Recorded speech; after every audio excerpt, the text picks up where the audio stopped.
할렐루야. 주일날마다 여러분의 얼굴 보는 것이 즐겁습니다. 직접 얼굴을 볼 수 있도록 해 주셔서 정말 감사합니다. 1년 반이 넘도록 못 본 성도님들이 계셔요. 얼굴을 여러분들 매주마다 이렇게 얼굴을 보여주셔서 정말 감사한데, 우리 옆 사람하고도 한번 그렇게 인사해 봅시다. 얼굴 보여줘서 정말 고마워요. 그래 봐. 비싼 얼굴 보여주셔서 귀한 얼굴 보여주셔서 감사하지 않을 수 없습니다. 오늘 저는 여러분과 함께 예수님을 믿는 보화 같은 믿음이 좀 어떤 믿음인가를 좀 함께 이렇게 나눠보고 싶습니다. 오늘 아시아 7교회 가운데 이제 버가모 교회에 대한 말씀인데요. 이 교회의 주제는 믿음입니다. 고난의 시대에, 어려웠던 시대에 그들이 어떻게 믿음을 잘 지켰는가. 우리도 이 팬데믹과 같은 오늘의 이 시대에 신앙을 지켜가기 어려운 때에 우리들도 어떻게 하면 버가모 교회처럼, 버가모 교회 성도님처럼 믿음의 삶을 이루어갈 수 있을까? 라는 이러한 좀 물음을 가지고 말씀을 좀 함께 나누고 싶은 것입니다. 서울에 거주하는 외국인들이 가장 선호하는 주거지역이 있다고 합니다. 용산구 한남동인데요. 왜 이곳을 그들이 이렇게 선호하고 있는가 하면은요, 이 주거의 쾌적성이라고 하는 겁니다. 거주하기 아주 쾌적한 그 지역이다라고 생각을 하고, 교통 여건이 좋고 또 교육 환경과 또 의료 여건과, 그리고 이제 외국인이다 보니까 이제 입출국이 좀 편한 이러한 장소를 편의순으로 그들이 이렇게 생각을 합니다. 그래서 이 한남동이 1위고, 다음이 이태원이고, 그 다음이 연희동, 성북동 이런 순으로 이제 된다고 합니다. 그럼 우리나라 사람들은 여러분들 무엇을 선호할까요? 여러분들은 이제 만약에 주거지역을 선택하면은 무엇을 우선으로 생각을 할 것입니까? 변하지 않는 한국인들의 세 가지가 있는데, 첫째는 학군이 좋아야 되고, 두 번째는 땅을 사든 집을 사든 땅값이 올라가고 집값이 올라가는 부동산 투기성이 있는 것을 좋아하고, 세 번째는 교육 환경이 또 좋은 것이어야 된다라고 이야기를 합니다. 여러분들이 이사할 때 가장 먼저 무엇을 고려하고 이사할 장소를 선택하시겠습니까? 학군입니까? 집값입니까? 아니면 교통입니까? 의료 여건입니까? 바라옵기는 예수 믿는 여러분과 저는 가장 먼저 우선이 되어야 될 것이 있는데, 그것은 다름 아닌 영적 중심의 삶이 있는 교회입니다. 그게 신앙인이 가장 먼저 우선시 여겨야 될 그러한 자세가 아닌가 생각을 해봅니다. 어쨌든 우리가 중요하게 여기는 것은 어떤 환경도 필요하지만 더 중요한 게 환경보다는 삶의 자세입니다. 삶의 태도입니다. 환경만 탓하다 보게 되어지면 오늘 우리는 행복한 인생을 살 수가 없어요. 좀 환경이 힘들고 어려울지라도 내가 어떤 삶의 자세와 태도를 가지고 살아가느냐에 따라서 얼마든지 행복한 삶을 살 수가 있습니다. 저도 이제 충청 탕정을 내려온 지 이제 만 10년이 이제 이렇게 다 돼 가는데요. 이제는 참 여기가 좋다라는 생각이 이제 자연히 이렇게 들게 되어졌습니다. 정도 들고. 근데 앞으로 은퇴하고 계속 여기서 살게 해줄지 뭘 가라고 해야 될지 모르겠어요. 은퇴해서 목사님들이 대부분이 좀 오래 목회하다 보니까 좀 가까운 곳에 이 충청도 예산 이쪽, 이 아산 이쪽이 좀 좋다고들 많이들 내려오셔서 이렇게 은퇴 후에 노후의 삶을 사시는 원로 목사님들을 이제 많이 보게 되는데요. 환경, 실은 이것보다도요, 우리가 어떠한 마음을 가지고 살아가느냐가 중요하다는 것이지요. 자, 오늘 버가모 교회가 처해 있는 환경, 자, 우리 13절 한번 어떠했는가 좀 보도록 합니다. 시작. 내가 어디에 사는지를 내가 아노니. 그래요. 우리 하나님이 버가모 교회가 지금 어디에 위치해 있고 성도들이 어떤 환경에서 살고 있는지를 하나님이 잘 뭐한대요? 아시니. 그랬어요. 사탄의 권자가 있는 우상 숭배가 가득한 곳에 오늘 버가모 교회가 자리를 차지하고 성도들이 그 환경에서 신앙생활을 하고 있다. 버가모 시에 세 가지 특징이 있습니다. 첫째가 무엇이냐고 하면은요, 얼른 넘겨주세요. 이제 새로 지금 집사님이 하시기 때문에 오늘 처음 하십니다. 자, 첫째가 뭐예요? 지식과 문화의 뭐예요? 중심 도시가 버가모시였습니다. 당시 세계에 가장 큰 도서관이 있었는데 그 지중해 연안에 있는 그 알렉산드리아고 하는 도서관이 가장 컸다고 합니다. 그런데 이 버가모시에 있는 도서관 역시 그에 못지않게 그 당시에 손으로 다 책을 써야 하는 당시에도 20만 권 이상 이렇게 이제 수장을 하고 있는 도서관이 있는 버가모 도서관이 있었다는 것입니다. 이것은 그 지역이 얼마나 지식과 학문과 또 이제 문화가 이미 조성되어져 있다고 하는 것을 우리에게 의미해주고 있음을 보게 되어집니다. 두 번째는 이 버가모 도시는요, 소아시아 지방의 뭐로 수도로서 행정 중심 도시였어요. 이제 우리 가까운 곳에 있는 세종이 이제 우리나라의 지금 행정 중심 도시로 이렇게 자리를 계속 잡아가고 있음을 보게 되어지는데요. 바로 이 버가모시도 공무원들하고 군인들이 많이 이제 그곳에 살게 되었습니다. 특별히 이제 그러다 보니까 중요 도시가 되다 보니까 이제 로마에서 이제 이 버가모시를 다스릴 수 있는 총독을 이제 이렇게 파송하게 되어지는데요. 이 총독은 두 가지로 이렇게 그 당시에 분류가 되어졌다고 합니다. 하나는 뭐냐면은 어떤 통수권을 가진 총독이 있고요. 하나는 통수권을 가지지 못한 총독이라는 거예요. 그래서 이 통수권을 가졌다고 하는 것은 이제 그 주민들의 재판을 할 수 있는 권리, 한마디로 그 생사까지도 좌우할 수 있는 권한을 가졌던 것이 이런 이제 통수권을 가진 총독이었어요. 그래서 예수님 당시에도 여러분 빌라도 총독이라고 하는 말을 우리가 잘 알죠, 그렇지요? 그래서 유대인의 종교법을 가지고 예수님을 신성모독죄로다가 이제 그들이 처형을 하기로 했지만도 빌라도의 총독의 결정 없이는 뭐예요? 그 일을 행할 수가 없는 것이에요. 그래서 이제 우리가 잘 알고 있듯이 빌라도 총독이 뭐예요? 예수님을 십자가에 뭐예요? 죽게 이제 결정을 하고 내어줍니다. 그래서 이제 십자가에 처형을 예수님이 이제 당하게 되어지잖아요. 이처럼 한 생명의 생사를 가릴 수 있는 그런 권한을 가지고 있던 총독의 다스림이 있었던, 한마디로 절대의 권력이 있었던 도시라는 것이지요. 어떻게 보면 제왕적인 힘이 있었다는 거예요. 누가? 총독이요. 그러면서 세 번째 이 버가모 도시는요, 우상 중심의 도시였습니다. 그래서 제우스, 아테네, 디오니소스, 아스클레피우스 이런 신전이 그 언덕마다 줄비하게 다 차지하고 있었고요. 이 아테네 신전하고 제우스 제단이 거의 다 이제 지역마다 곳곳마다 다 자리를 차지하고 있었습니다. 왜 이 설명을 드렸느냐? 바로 절대의 권력과 우상이 가득한 이러한 뭐예요? 여건과 환경 속에 오늘 버가모 교회가 있었던 것이고, 그러한 곳에서 오늘 성도들이 신앙생활을, 믿음을 지켜가고 있음을 이야기해 주고 있는 것이에요. 그 당시에 로마의 황제는 신이었습니다. 그래서 모든 당시의 사람들은 가이사는 우리의 주가 되신다라고 이렇게 다 고백을 하며 소위 황제 숭배가 극성했던 때였습니다. 이것을 거부하게 되어지면 한마디로 뭐예요? 목숨까지도 잃게 되어지는 절대 권력이 다스렸던 시대였다는 사실이지요. 우리나라에도 여러분들 지금이야 대통령에 대한 얼마든지 여러분들 우리가 이제 글을 쓰고 싶으면 쓸 수도 하지만도 박정희 대통령만 되더라도 잘못 여러분들 대통령을 함부로 이야기했다가는 쥐도새로에게 뭐 한대요? 잡혀간대요. 그랬던 시절이 있었대요. 제왕의 시절이 있는 거예요.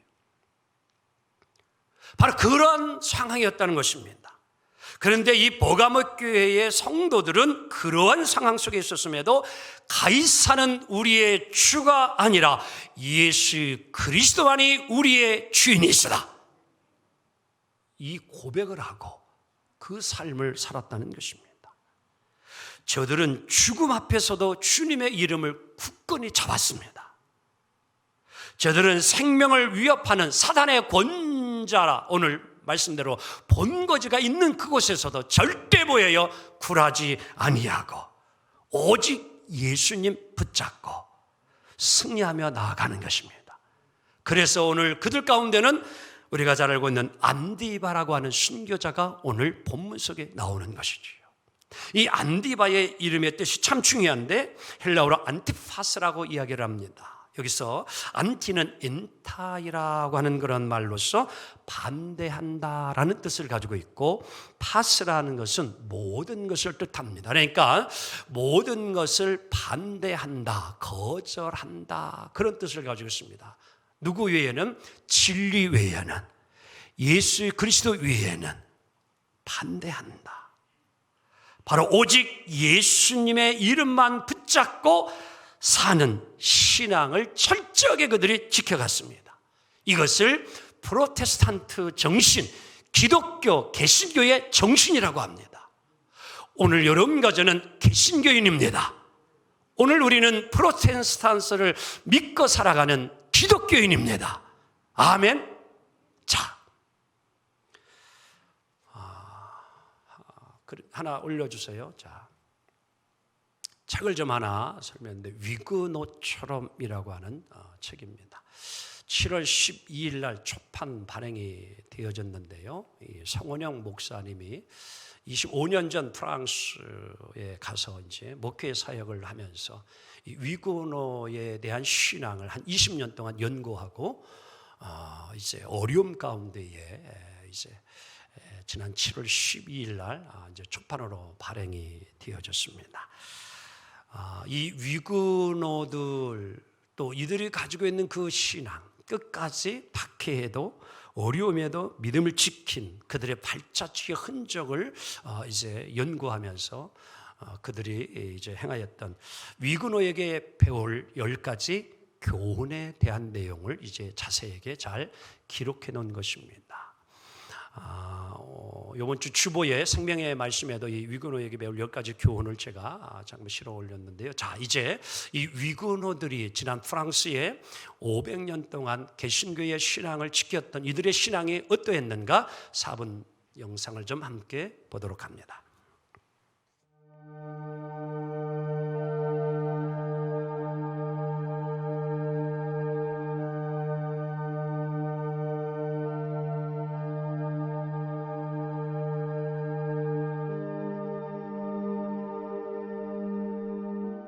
위그노는 프랑스의 프로테스탄트, 즉 개신교 신자들을 통틀어 일컫는 말입니다. 16세기 중반부터 위그노라는 명칭이 알려지기 시작했는데 당시는 종교개혁이 일어난 지 얼마 되지 않아 루터나 칼뱅의 영향력이 확산되던 시기였고 자연스레 로마 가톨릭의 박해도 심해졌습니다. 위그노들은 이후 500년 가까이 프랑스 왕정과 로마 가톨릭 교회로부터 끔찍한 박해를 받았습니다. 그러나 이른바 칼뱅주의를 추종했던 그들은 재산 몰수, 고문, 추방, 화형 등 수많은 박해에도 불구하고 믿음을 버리지 않았습니다. 1562년 바시의 학살, 1572년 성 바돌롬의 대학살 등을 거치며 수많은 위그노들이 목숨을 잃었습니다. 이 학살로 인해 파리 세느강은 학살당한 위그노들이 흘린 피로 물들여졌다고 합니다. 엄청난 박해에도 불구하고 위그노들은 믿음을 버리지 않았고 가톨릭의 박해는 더욱 심해졌습니다. 그 결과 프랑스는 역사에서 위그노 전쟁으로 알려진 30년 전쟁을 치르게 되었습니다. 이 전쟁으로 인해 다시 수많은 위그노들이 목숨을 잃어야 했습니다. 전쟁의 결과 1598년 프랑스 왕 앙리 4세가 위그노들의 신앙 자유를 허용한 낭트 칙령을 선포하기에 이르렀지만 1685년 루이 14세가 낭트 칙령을 철회하는 퐁텐블로 칙령에 사인함으로써 위그노에 대한 박해는 재개되었습니다. 이런 박해로 인해 가톨릭으로 전향한 위그노들도 있었지만 많은 위근호들은 동굴이나 광야로 피해 비밀리에 예배를 드렸습니다. 수세기에 걸친 무자비한 박해 속에서도 위근호들은 믿음을 버리지 않고 예배자의 삶을 살며 신앙을 보존해 지금에 이르게 했습니다. 당시 프랑스에서 위근호로 산다는 것은 모든 희생을 각오하고 생명까지 던질 수 있다는 것을 의미했습니다. 오직 믿음을 지키기 위해서 말입니다. 그들은 어떤 경우에도 예배를 포기하지 않았습니다. 산꼭대기에서 망을 보는 파수꾼을 두고 비밀리에 예배를 드렸으며 광야에서 예배를 드리기 위해 분해와 결합이 가능한 이동식 강대상과 성찬 용기를 마련할 정도였습니다. 그야말로 예배에 생명을 걸었던 것입니다. 이 점은 현재를 사는 우리에게 시사하는 바가 큽니다. 우리는 지금 코로나 바이러스로 인한 팬데믹으로 대면 예배 대신 온라인을 통한 비대면 예배를 드리고 있습니다. 위근호와는 상황이 다르지만 코로나 바이러스라는 새로운 종류의 도전 속에서 믿음을 지키기 위해 노력하고 있습니다. 그런데 과연 예배에 대한 우리의 자세는 어떠한지 자문해 봅니다. 우리는 위근호처럼 간절한 마음으로 오직 한 분의 청중이신 하나님께 진심으로 예배를 드리고 있는지 말입니다. 위근호처럼의 저자 성원영 목사는 한국 교회의 미래는 위근호에게 답이 있다고 단언합니다. 또한 포스트 코로나 시대를 맞는 한국 교회의 해법도 위근호에서 찾을 수 있다고 말합니다. 그렇습니다. 위근호처럼 살면 됩니다. 이 땅의 크리스찬들이 다른 거 생각하지 않고 모든 믿음의 비본질적인 요소에 레지스테, 즉 저항하면서 오직 주님만 바라보고 예배자의 삶을 산다면 한국 교회는 다시 부흥할 것입니다. 이러한 신앙을 이제 지켜감에 있어서 이 여인들은 마지막 그들이 이제 화형을 당하는 그 순간에도 그것을 전혀 조금도 두려워하지 아니하고 기쁨으로 그것을 맞이하면서 상복을 입지 아니하고 하얀 신부가 입는 드레스를 입고서 정말로 신랑 되신 예수님을 맞이하기 위해서 기꺼이 기쁨으로 모여요. 스데반 집사와 같이 죽음을 맞이하는 흰옷을 입고 신랑 되신 주님을 맞이할 수 있는 그 기쁨을 가지고 오히려 순교의 삶을 이루었던 아름다운 사건들이 수없이 그들에게는 있었음을 보게 되어집니다. 바로 그들의 신앙이 오늘의 개신교를 이루어왔고 오늘 여러분 가족에게도 이 믿음이 이어짐을 믿습니다. 사랑하는 성도 여러분, 지금 우리가 둘러싼 환경은 과거의 그 어떤 버가모 도시의 환경, 그리고 오늘 이제 위근호들이 살았던 그 당시의 삶의 환경, 그보다도 우리는 더 뭐예요? 보이지 아니하지만 어떠한 심각한 박해와 환란이 없지만 오히려 오늘 본문에 함께 읽지 않았지만 발람의 이러한 이제 교훈에 쾌락주의와 만몬주의의 유혹에 오늘도 우리들은 또 코로나 팬데믹 같은 위험 속에서 우리의 신앙을 잃어버리고 오늘도 중심을 잃어버리고 또 살아가는 성도들을 향한 하나님의 말씀을 오늘도 우리가 기억하기를 원합니다. 어떠한 환경 속에서도 가장 중요한 것은 믿음의 태도입니다.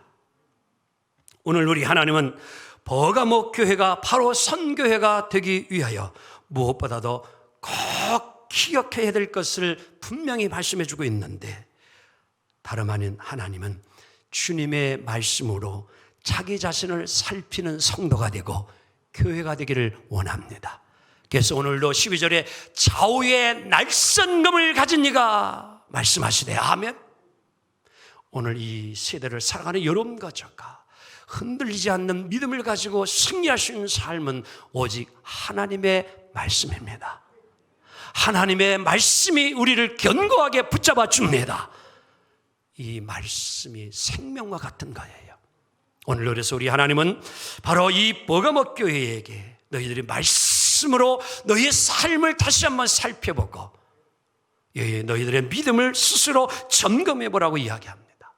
그리고 또 한 가지, 너희들이 정말로 이제 주님 앞에 섰을 때에 너희들의 모습이 하나님의 심판대 앞에 섰을 때에 부끄러운 모습이 되지 아니하고 흰옷 입은 사람, 그리고 흰돌에 새겨진 이름처럼 그 믿음을 지킨 모두가 되기를 원하는 하나님의 마음이 담겨 있음을 보게 되어집니다. 바로 여기에 하나님의 뜻이 담겨 있는 것입니다. 우리의 살 길이 어디에 있느냐? 다른 데 있지 않습니다. 오늘 우리가 주님 앞에 잘못을 회개할 것만이 아니라 우리는 성령의 음성을 들어야 합니다. 바로 보가마 교회는 주님의 이름을 붙잡고 믿음을 지킨 교회였습니다. 밖으로부터 몰려오는 엄청난 핍박을 이겨낸 교회, 그 교회가 보가모 교회입니다. 우상숭배가 가득한 그런 환경 속에 있었지만도 그들은 그 모든 것을 이겨내고 믿음을 지키었습니다. 깨어 있었습니다. 근신했습니다. 오직 주님만 바라보았습니다. 어떤 유혹도 이겨냈습니다. 최후의 승리를 이루었습니다. 바로 이러한 자에게 하나님은 이렇게 축복을 약속합니다. 17절 말씀 함께 보도록 합니다. 시작. 귀 있는 자는 성령이 교회들에게 하시는 말씀을 들을지어다. 이기는 그에게는 내가 감추었던 만나를 주고 또 흰돌을 줄 터인데 그 돌 위에 새 이름을 기록한 것이 있나니 받는 자 밖에는 그 이름을 알 사람이 없느니라. 믿음을 끝까지 잘 지킨 이에게 하나님이 주시는 것이 있는데 그게 흰돌을 주시겠다는 겁니다. 왜 흰돌을 하나님이 주신다고 하셨습니까? 금덩어리를 줘야 좋지 않을까요? 하나님은 금을 준다고 이야기하지 아니하고 흰돌을 주신다고 이야기합니다. 흰돌의 의미는 죄가 사함을 받았다는 겁니다. 이사야 1장 18절 함께 보도록 합니다. 시작. 여호와께서 말씀하시되 오라 우리가 서로 변론하자. 너희 죄가 주홍 같을지라도 눈과 같이 희어질 것이요 진홍같이 붉을지라도 양털같이 희게 되리라. 주님께서 우리의 죄를 눈과 같이 양털같이 희게 해 주시겠다는 약속입니다. 사랑하는 성도 여러분, 믿음으로 이기는 자들을 향하여 너는 죄 사함 받은 자다. 너는 이 흰돌과 같이 깨끗해진 존재다. 이렇게 주님은 오늘 우리에게 말씀해 주신 것입니다. 이 음성을 듣는 축복된 자들이 되기를 원합니다. 또한 흰돌은 가장 귀하다는 의미를 담고 있습니다. 성경에는 여러 가지 색깔들이 다 나옵니다. 흰색을 의미할 때에는 어떠한 내용을 담고 있느냐? 귀하다는 것을 담고 있는 것입니다. 특히 옷의 경우에 그러합니다. 예수님이 마태복음 17장 2절에 보게 되어지면 베드로, 야고보와 요한을 데리고 변화산에 올라가는데 예수님이 그들에게 뭐예요? 변화된 모습을 보여주십니다. 그런데 그 옷이 빛과 같이 희어졌다라고 말씀합니다. 새하얀 빛과 같이 변화해요. 오늘 여름 겨자가 끝까지 믿음을 지킨 자에게 이러한 변화의 축복이 일어나는 것을 우리 주님이 보여주신 거예요. 요한계시록 6장 9절 11절에 보게 되어지면 이렇게 말씀합니다. 하나님의 말씀과 그들이 가진 증거로 말미암아 죽임을 당한 영혼들, 다시 말하면 순교한 자들에게는 흰 두루마기를 주시리라. 요한복음 19장 14절에 만왕의 왕이여 만주의 주께서 백마를 타고 가시는데 하늘에 있는 모든 군대들이 다 하얗고 깨끗한 세마포를 입고서 주님을 따르고 있는 모습을 이야기해 주고 있습니다. 사랑하는 성도 여러분, 혼인잔치에 우리는 새로운 흰옷을 입고 들어가야 구원받는 것입니다. 예복을 지키지 아니한 자를 예수님은 당장 끄집어내서 그를 밖에 버리우라고 말씀하셨던 예수님의 이 말씀을 기억해야 합니다. 누구에게 흰옷이 주어집니까? 누구에게 흰돌이 주어집니까? 끝까지 믿음을 지킨 자입니다. 그리고 이 흰돌 위에 우리 주님이 놀라운 약속을 하고 있는데 이름을 새롭게 새겨준다고 이야기합니다. 그래서 천주교에서는요, 영세를 받게 되어지면 반드시 이름을 하나씩 지어줍니다. 새로운 이름을 다 지어줘요. 베드로라든지 안드레라든지 다 뭐예요? 영세를 받으면 새로운 이름, 뭐 의미 있는 그러한 일을 그들이 행하지요. 뭐 정말 이름을 바꿔준다고 하는 것, 그게 중요한 것이 아니라 여러분과 저의 이름이 하나님 나라에 흰돌에 새겨지는 축복이 있기를 원합니다. 이것보다 더 귀한 복이 없습니다. 오늘 이 축복이 모두에게 있기를 원합니다. 누구에게? 이기는 자들에게, 누구에게? 끝까지 믿음을 지킨 자들에게 이 축복이 주어짐을 확신하며 오늘 여러분 가족과 신앙을 잘 지켜가기를 원합니다. 우리가 이 보가모 교회를 통해서 배워야 될 중요한 교훈이 있다면 한마디로 다 같이 따라합니다. 믿음을 지키는 것이다. 아멘. 저는 우리 하늘성 교회가 건물이 자랑이 되는 교회가 되기 원치 않습니다. 저는 우리 하늘성 교회가 교인의 숫자가 많은 것이 자랑이 되는 것을 원치 않습니다. 오직 저는 우리 하늘성 교회가 자랑이 되고 싶은 것은 여러분들의 믿음입니다. 바로 데살로니가 교회가 믿음이 소문난 교회처럼 저는 우리 하늘성 교회가 당정에, 아산에, 우리 충남의 전국에 믿음 있는 교회 하늘성 교회, 믿음 있는 성도 하늘성 교회, 이렇게 소문나기를 원합니다. 그리스도인이란 교부가 하루는 제자가 와서 질문을 합니다. 교부님, 이 세상에 우리 믿는 이들을 너무 박해를 하고 있습니다. 불신앙의 세력들이 온 세상을 다 뒤엎고 있습니다. 어찌하면 좋을까요? 교부님, 신부님 어떻게 하면 좋을까요? 이렇게 묻습니다. 그때에 교부께서 이렇게 이야기합니다. 그래, 그러면 우리가 온 세상을 반대하면 되지 않겠느냐? 성경은 말합니다. 너희는 이 세대를 본받지 말라. 여러분, 보가모 교회 절대 권력과 그리고 종교 우상을 숭배하는 자들이 결탁하여서 그 당시 보가모 교회의 프로테스탄트 개신교들을 엄청난 박해와 사형과 화형, 온갖 핍박을 다 했지만도 오늘 보가모 교인들은 굴하지 않았습니다. 바로 오늘 이 시대에 안디바와 같은 순교자가 필요하고, 오늘 이 시대에 위그노의 신앙을 가졌던 그 믿음의 사람들이 누구보다도 필요한 때가 오늘의 이 시대라 생각이 되어집니다. 이 시간 주님께 이렇게 좀 기도하고 싶습니다. 함께 기도합시다.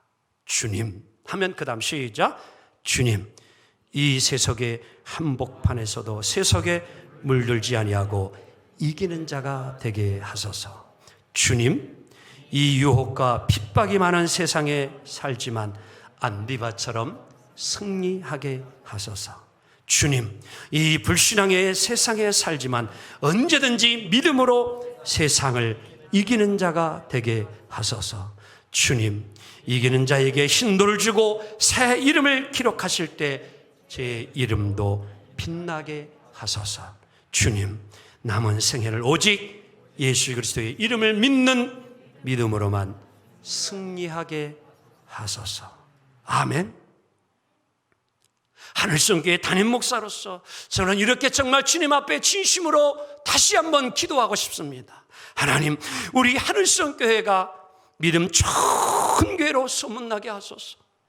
우리 하늘성 모든 200여 가정들이 믿음이 좋은 가문들이 꼭 되게 하옵소서.